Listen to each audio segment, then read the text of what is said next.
नमस्कार, मैं हूं आपके साथ आयशी शर्मा। आइए नजर डालते हैं आज की कुछ खास खबरों पर। 8 अक्टूबर को अखिल भारतीय विद्युत महासंघ के पदाधिकारियों की वर्चुअल बैठक हुई और 18 अक्टूबर को भी वर्चुअल बैठक रही। 26 नवंबर को विरोध प्रदर्शन जो राजकीय उद्देश्य से किए गए उसमें बीएमएस ने भागीदारी नहीं की। अखिल भारतीय विद्युत मजदूर संघ की अभी तक 12 वीडियो कॉन्फ्रेंसिंग मीटिंगें हो चुकी है।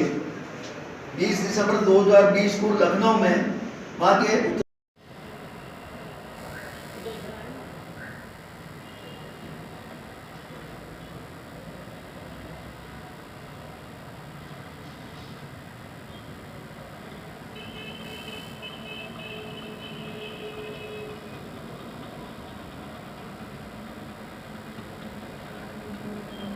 12, 13, 14 फरवरी को चेन्नई में भारतीय मजदूर संघ की राष्ट्रीय कार्य समिति की बैठक संपन्न हुई।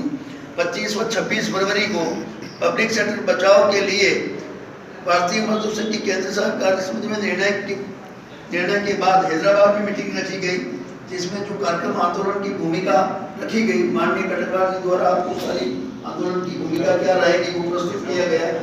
ये जो बीच की जानकारी थी। राष्ट्रीय प्रभारी विद्युत भारतीय मजदूर संघ, भारतीय मजदूर संघ के पब्लिक अंडरटेकिंग के कार्यक्रम हमारे दोनों सह प्रभारी जी ने आपको बतला दिए, लेकिन दुर्भाग्य ये है कि देश के विकास के लिए जो ऊर्जा महत्वपूर्ण है उस ऊर्जा को इन्होंने व्यापार का केंद्र बनाकर साधन जुटा रही है और इसमें काम करने वाले कर्मचारी जैसे स्थायी कर्मचारी थे उनको हटाकर उनका रिटायरमेंट होकर अभी तक जो संविदा के द्वारा कार्य किया जा रहा, आज संविदा कर्मचारी के लिए कोई सेवा शर्तें नहीं है, कोई न्यूनतम वेतन नहीं है।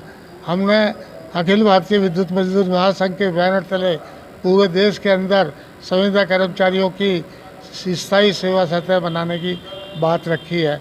दूसरा, हमने पेंशन का इशू, जो सेवानिवृत्त कर्मचारी हो जाते हैं, कहीं भी काम करते करते जिन्हें रिटायर्ड हो गए, उनके परिवार को पारिवारिक पेंशन मिलनी चाहिए, उनको पेंशन मिलनी चाहिए और ये पेंशन पुरानी पेंशन के अनुसार ही बहाल की जानी चाहिए, जो कि सरकार नहीं कर रही है। वो विभिन्न प्रकार की पेंशन योजनाओं को लागू कर रही है। हमने इसका पुरजोर विरोध किया है। 17 तारीख से लेकर 20 तारीख तक देशव्यापी आंदोलन हम पूरे डिस्ट्रिक्ट में भारतीय मजदूर संघ के बैनर तले कर रहे हैं। पेंशन के और संगठन भी है साथ में क्या? नहीं, सेवानिवृत्त का नहीं, अपने संगठन है भारतीय मजदूर संघ। ये केवल भारतीय मजदूर संघ का आंदोलन है। हम किसी राजनीतिक पार्टी के पिछलग्गु नहीं है कि वो राजनीतिक आधार पर अपना आंदोलन करते हैं, वापस ले लेते हैं। हमारा दृढ़ संकल्प है कि हम जब तक लड़ते रहेंगे, जब तक दम में दम है, और हम कर्मचारियों को न्याय नहीं दिला लेते। एलपी कटकवार, सह प्रभारी विद्युत। समापन दिवस में आपके क्या क्या फैसले हुए से बैठक में? देखिए, हमारी ये वर्किंग कमेटी की बैठक ऑल इंडिया की यहाँ भोपाल में है और वर्तमान परिदृश्य में जो सरकार सार्वजनिक क्षेत्रों को बेचने का जो प्रयास कर रही है और उसी तरह से स्टेट इलेक्ट्रिसिटी के निजीकरण पर जो निर्णय लिया है, केंद्र ने कानून के तहत फिर से 2021 का जो कानून के तरफ जो है डिस्ट्रीब्यूशन के वाइडिंग का प्रक्रिया चालू किया है, इसके विरोध में एक रणनीति हम लोगों ने बनाया है और आने वाले समय में लगातार 15 मार्च से लेकर और 23 नवंबर तक अखिल भारतीय स्तर पर पूरा कार्यक्रम चलना है और अलग अलग प्रदेशों में हमारा नीचे की यूनिट वितरण केंद्रों से लेकर और कॉरपोरेट हेड ऑफिस तक का कार्यक्रम हम लोगों ने तय किया है। आने वाले समय में आपको देखने को मिलेगा। मैं रामनाथ गणेश से राष्ट्रीय मंत्री और सह प्रभारी पावर सेक्टर और शिपयार्ड।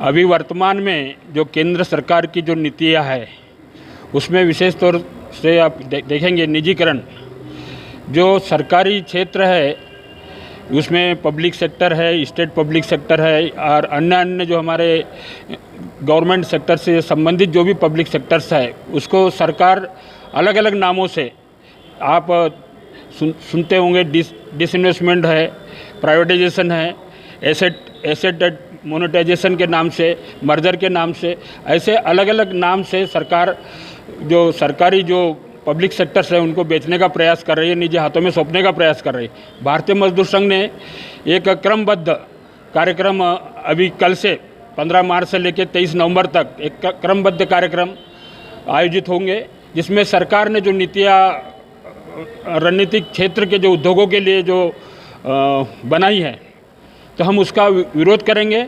और दूसरे श्रमिक संगठन, आज देखेंगे तो कोई भी श्रमिक संगठन कहीं ना कहीं विरोध तो कर रहा है, बाकी मात्र एक राजनीतिक तौर पे विरोध हो रहा है। भारतीय मजदूर संघ ने ये निश्चय किया है अपने राष्ट्रीय कार्य समिति में 22 फरवरी से लेकर 12 फरवरी से लेकर 14 फरवरी तक कि हम राष्ट्रीय स्तर पर इसका विरोध करेंगे, जमकर विरोध करेंगे। केवल विरोध करने के लिए विरोध नहीं होगा, अगर और इसी के लिए हमने जन जागरण कार्यक्रम चलाए हैं कि हमारे प्रोजेक्ट से संबंधित जो प्रत्यक्ष अप्रत्यक्ष जो लोग भी रखते हैं उनको भी हम जन जागरण करेंगे। आप सरकार के प्रतिनिधि से मुलाकात हुई आपकी? देखिए, भारतीय मजदूर संघ अपने जो कार्यकर्ता है, अपने जो ताकत है, हम गैर राजनीतिक संगठन हैं।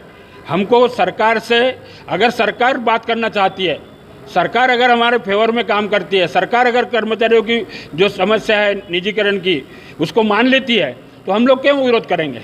और नहीं तो हम विरोध करेंगे, और पहले भी विरोध करता है। आपने देखा होगा कि अटल जी की सरकार थी तब भी विरोध किया था, अभी मोदी जी की सरकार है तब भी विरोध करेंगे, और हम विरोध जारी रहेगा जब तक ये विनिवेश का जो उन्होंने कार्यक्रम तय किया इसको वापस सरकार नहीं लेती है, तब तक हम विरोध करेंगे इसका।